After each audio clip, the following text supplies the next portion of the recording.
Hi friends, welcome back to my channel. ఇవాళ నా స్టైల్లో దొండకాయ కారం పెట్టి కూర ఎలా చేయాలో మీకు చూపిస్తున్నా. దానికి కావాల్సిన పదార్థాలు: పోపు దినుసులు, ఉల్లిపాయ, దొండకాయలు. పోపు దినుసులు, ఉల్లిపాయ అన్నీ వేసుకుని మనం ఇలా వేయించుకోవాలి.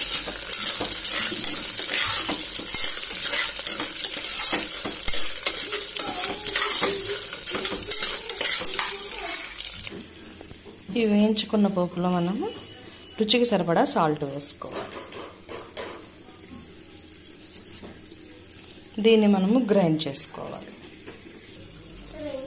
నీళ్ళు మనం నూనె వేసుకుని మనం ముందుగా తరిగి పెట్టుకున్న దొండకాయలు వేసుకోవాలి.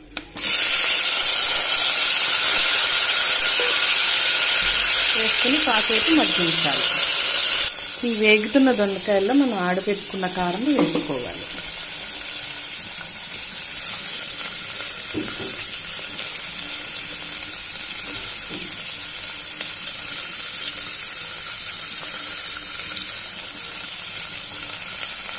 మనం ఉడికించుకున్న దాంట్లో మనం కొంచెం వాటర్ పోసుకొని కారం వేసుకున్న తర్వాత మనము కుక్కర్ పెట్టి విజిల్ రానివ్వాలి.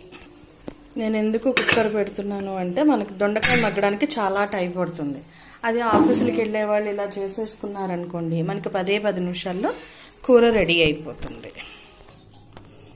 ఇలా మగ్గిన దొండకాయ కూరని మనం సర్వింగ్ బౌల్లోకి తీసుకొని సర్వ్ చేసుకోండి. Please watch and like, subscribe my channel. Thank you for watching.